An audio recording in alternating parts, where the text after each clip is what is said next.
Corey, are you ready back there? Okay. Good morning to everybody, and been a busy weekend for our team, but a really productive week. Despite the loss on Saturday to Wisconsin, I felt like we identified some things earlier in the week that we needed to improve on, and worked hard on those things, and our athletes did a really good job, I think, of making those improvements. So I thought we played really well against Wisconsin, especially from a defensive perspective, against a team that at times can be ominous. I really felt like Wisconsin was as good, if not better, than anybody that we have played so far this season. Keep in mind that when we played Louisville, it was only the 6th day of the season, and I know they've gotten a lot better as well, but this Wisconsin team is a handful, and I think you'll see them continue to get better and clearly have the look of a Final Four team to me. And we had our opportunities. The crowd was absolutely electric, and I don't think I've heard it any louder in that gym than it was late in set 4 when that crowd was trying to will us into a 5th set, which would have been a lot of fun. I'm just disappointed we couldn't get that done for that crowd. But really a good week, I think, for our team. We're almost 100% healthy. Got a couple people that are not quite all the way there yet, but are capable of playing and contributing. So at this point in the season, I think that we're in a good position and looking forward to another week of Big Ten volleyball. Okay. Yeah. Gotcha. You mentioned, going back to that Wisconsin game, you'd have liked to have gotten the middles a little more involved. Where does that start? Is that with the serve-receive kind of setting it up, or is that an opponent-based challenge you'll face? That's 90%. Are we passing the ball to the target area where our setter can find ways to easily get the ball to our middles? In that particular match, Wisconsin found the same issues. I mean, their middles are pretty dominant players, but they did not have great matches against us. They didn't get the ball as often as normal, I think, because we did some things to disrupt what they wanted to do as well. But, serve-receive for every team in the country is a focal point, and it certainly is for us. I think we probably spend as much time on developing our passing skills as anybody in the country, and we'll continue to do that. But we've got 2 middles that can play. We actually got more than 2, but we have 2 that play on a particular night quite a bit, and we have to find ways to get Hannah Clayton more involved. She's working her tail off, making a lot of progress, and as well as Raven. There's some things that we can work on, both from serve receive and offensively to make that happen more often. Looking at the outsides in that game, namely Cook, Chin, and Ellis, I mean, what are some things that stood out to you with them? I know that across the board, hitting-wise, the attack errors were a little higher. And I guess it's 2 questions in one. Yeah. Would you credit Wisconsin for kind of generating those? Yeah, there's no bigger block in America. There may not be a bigger block in the world, and I'm being honest, than what our outside hitters would see. Our 2 left sides, well, we actually played 3 that night. Eva Hudson, Emma Ellis, and Maddie Chin. We're looking at a 6'9"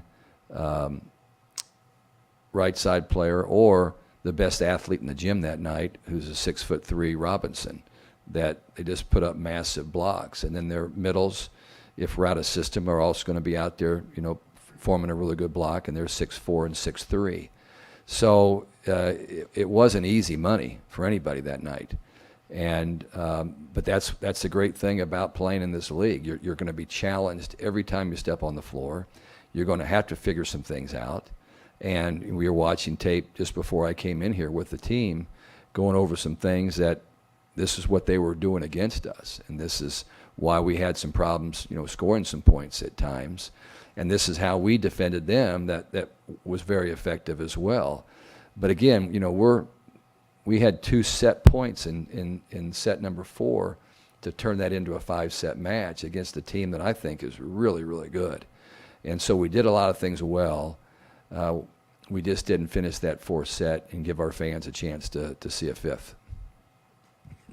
Looking at Indiana, I saw that they'd lost the last of their few matches, but they'd also been citing some injuries with, I think, Morgan Geddes out. Assuming they're back at full strength when you see them Friday, would you say that their recent track record is an accurate representation of them? I mean, are they better than what they've shown? Well, I think, and I don't know what their most recent matches have been, except I know they played at Iowa. They lost a close five-setter at Iowa, and I know how good Iowa is, so I don't think that's anything to be too concerned about. But this is an Indiana team that is plenty good, and they're playing with a lot of purpose. So we have work to do. We haven't talked much about Indiana yet, but we will, and we will assume that they'll be at full strength for our match on Friday night in Bloomington. Gotcha. I mean, I'm assuming you've scouted them a little bit. What are some of the bigger emphases in practice, kind of your? Well, I've just watched them play some, and when we play Indiana, it's always a big match, just like it is when we play Wisconsin or Illinois or Michigan or anybody else. But they're one of the better serving teams in our league. They put a lot of pressure on people. They make people look pretty normal with their serve. So that's something that we're certainly focused on. Aside from that, I'll just keep those cards a little closer to my vest for right now. Dave, you mentioned the passing wasn't maybe on point in terms of helping get the ball to the middles, but having Maddie back there, how much does that kind of reshuffle things? And hopefully, I don't anticipate her just to come in and hit the ground running after missing some time, but I think that long term, having the four, as you mentioned, having three and no sub is dangerous territory. But now having four, how much does that kind of help your back row play a little bit? Well, just having that personality on the floor, that experience and steady player. And she was considerably better on Saturday than she was on Wednesday. And she will be considerably better on Friday than she was this past Saturday. We watched a lot of tape this morning on defensive tendencies, and she'd been out of it for a while, and sometimes it takes a while to kind of get back and get into your zone and get into the groove. And I think by Friday she'll be awfully good. And then Allie Horning was been good. She's been great all year, and she had a great match. I thought both of our middle back players, which is Allie Horning and Eva Hudson, were really, really good against Wisconsin. We've been talking to Eva about some things that she needs to improve on, and she listens, which is nice. And she made some strides, I thought, during the Wisconsin match. And then the two right back players that are duking it out, but both doing well. I thought Brownie had a tough match against Wisconsin, and we just kind of stuck with her. We wanted to give her the opportunity to work her way through it. And but Ava will be certainly more than ready to go on Friday if given the opportunity. Do you feel like it's instrumental to have a former hitter at the high school and club level in that libero position? I mean, it's as far back as I can remember, you've had it. Yeah, I don't think it's instrumental. I think it's whoever can play that position the best. I think the advantage that a former outside hitter has is just more knowledge of what hitters are trying to do when they're up there swinging at particular balls, and they understand angles and expectations and things like that. I like the length that, Skimmerhorn's almost 5'10", with long arms. Horning's, 5'9", really good athlete. They're both really good athletes, so they can cover the ground. You want a libero that can cover ground. And I've said before, Skimmerhorn makes more plays in front of her than any player we've had at Purdue. And she lost some of that with the injury, but you could see her gaining ground on Saturday, and I expect her to be 100% on Friday. It looks like statistically, at least, you were outplayed by Iowa. What was the difference in gutting out a win against a team that you just saw 2 weeks ago? They beat us in every statistical category. The key categories: hitting percentage, blocks, digs. Sometimes it's just, do they beat you by a lot of points in one set? That kind of tilts the balance of those statistics. But that wasn't the case. They were all pretty close. Probably the fact that we were at home, the fact that we have people that are maybe expected to win, and they just stepped up at certain times. But it was a knockdown, drag out, and I think Iowa probably is a surprise team of this league. That they'd have like their third coaching change in the last couple of years, and pull in some transfers and put a team like that together. So I think you'll see them continue to fight. This past weekend, Sam, was kind of a snapshot of what this whole season is going to be like. It doesn't matter if you're playing somebody who won the national championship or somebody who wasn't expected to make an NCAA tournament. Every match is going to be an absolute battle, and this week will be no different.